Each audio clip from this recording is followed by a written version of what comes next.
these cropping up stalkers.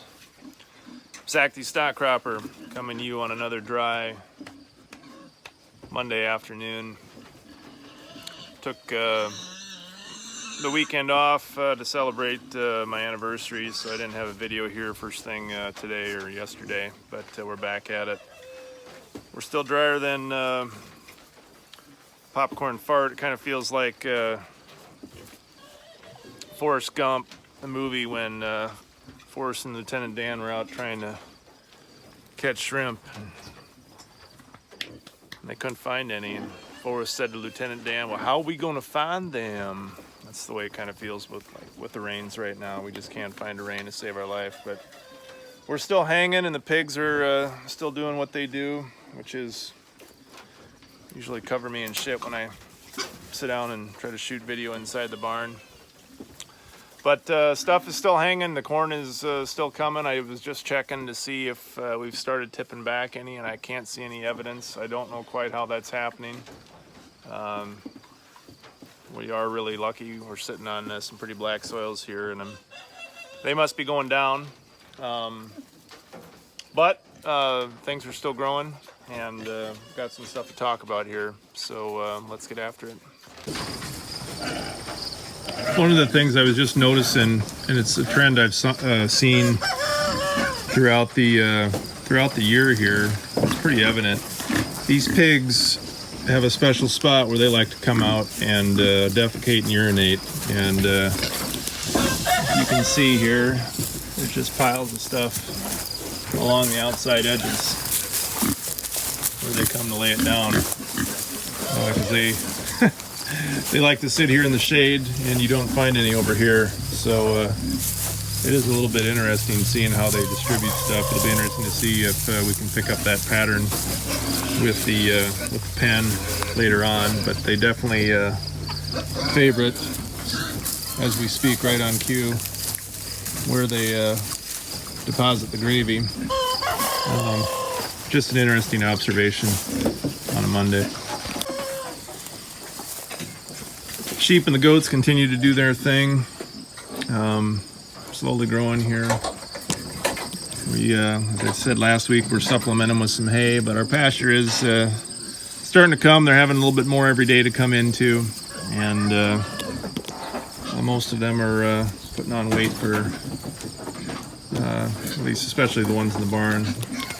This little guy here, she's kind of a little runt, and our one Nubian goat got really sick last week. He had some sort of respiratory deal going on, but we gave him some penicillin, and now he's trying to beat the hell out of the sheep again, so that's a good sign. But he's still got some more weight to put back on, and but we shot him up with some penicillin, and I think that saved him, because he was looking pretty tough, and the flies were starting to gather around him. But we got him doctored back to health, and all is well in the sheep pen again.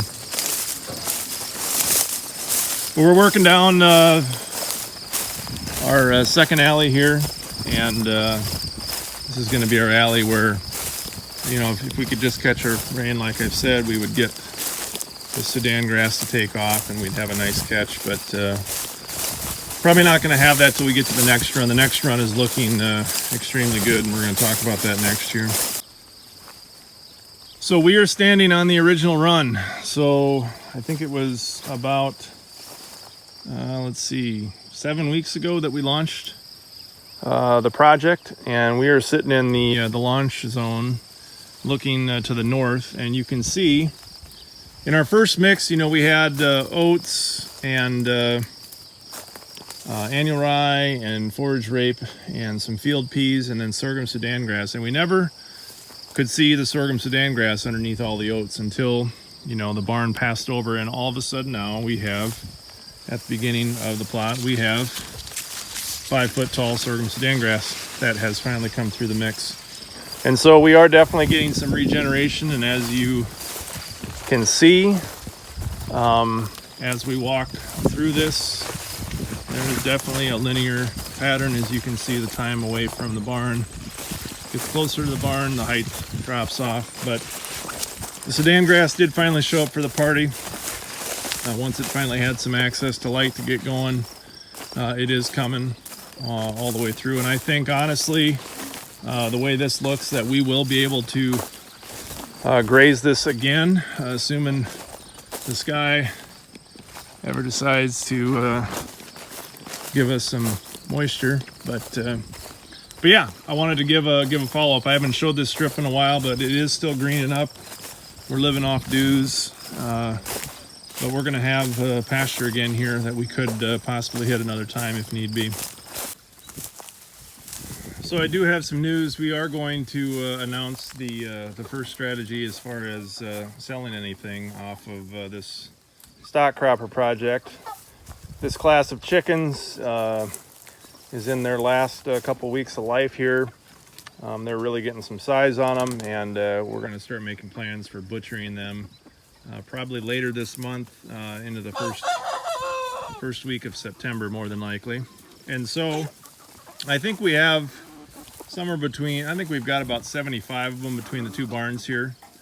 And so this is going to be the first call to action. So if you've been watching this project, and especially it's probably going to be easiest for folks that are relatively close locally here that want to try out the first crop of stock cropper meats. Send me a message. Send me a message on the Facebooks or comment on YouTube, or you can email me at thestockcropper@gmail.com, and I can hook you up with the details. I think we aren't going to have too much trouble getting rid of this first class. We will get another class. I'm going to be ordering chicks for our second round of chicken tractor stock cropper chicken here heading into the fall. I'm going to probably order them this week, so that we'll have the replacements coming and ready in time. But this class of cockling birds will be going into the freezer here in the next month. So if you're interested, hit me up. We can talk about pricing and details. We'll probably have two options, either whole birds or cut up, and we will be doing all the butchering ourselves between Jordan and I. Or I guess I would also extend, if you're close and you wanted to actually, if you've never experienced chicken butchering itself and wanted to come out that day when we're doing it, we'd be happy to have folks. So like I said, hit me up, send me an email especially. That'd probably be the easiest way, and looking forward to hear from you. So over the last couple weeks, I've had some comments or messages from online, getting some feedback from folks with questions around the cost of our barn, and is this thing gonna cash flow, especially if we put autonomous controls, and will it pay? And it's fair questions and good feedback, because we haven't really addressed it. And so I wanted to quick explain our motivations, why we built what we built, and what our thinking was. So the first meeting that Sheldon and I had when we were brainstorming the ideas, we set out a couple ground rules of what the pen had to be. And we wanted it to be, number one, strong, something that could be movable, something that could elevate the animals to keep them out of the mud in inclement weather, something that was going to definitely do everything we could to keep predators out and keep the animals in, because we didn't want to be chasing stuff in the middle of the night. We wanted to build something that if a 70-mile-an-hour wind came through, we didn't want our barns tipped over and flipped and had 10 pigs and chickens and sheep and goats running all over in between our strips of corn here. And and those are all real world scenarios. Last year we had a 70-mile-an-hour wind come through here, and that's why the few storms that we've had, I've slept pretty well with this design, because it would take a hell of a wind to flip this thing over right now with the way we put it together. So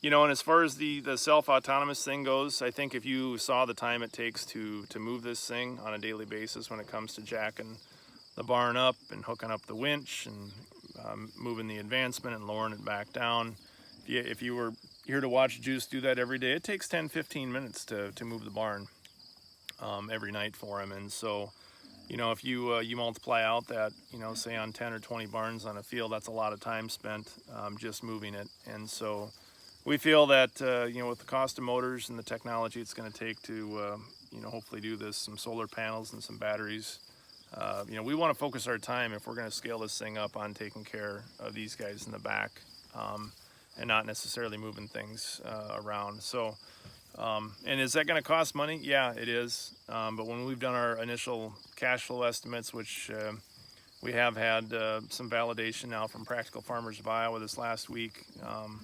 Megan Filbert did have a chance to take a look, and at least what our initial estimates are. And she basically said, yeah, you guys have a path here.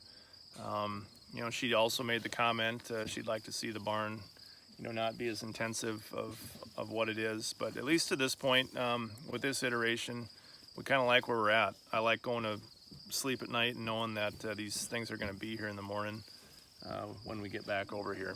And so, you know, and that's not to say that we couldn't have a couple different iterations. You know, we might make barns that move on their own. We might make barns that are a heck of a lot lighter for folks that just want to have something you could yank around your yard with a yard tractor on your own acreage. But you know, when we set out to make this, we wanted to make something that was scalable on a field level, where you could take an 80-acre farm and put it into stock cropping. And so far so good with our design. We're not done yet. We are going to be retooling and likely lightening it up, making it lighter, but we still want it strong. And yeah, so I just wanted to share some of the thoughts and the justifications why. And if you got more questions or criticisms, it's all fair. I'm putting this out here not just to have people tell me the good things they think, but I want to hear the bad things, because or the, you know, the things that they don't like or the things they see problems with. We're pretty open source. So keep hitting me up with those comments. I appreciate them, and we'll do our best to answer them as we go.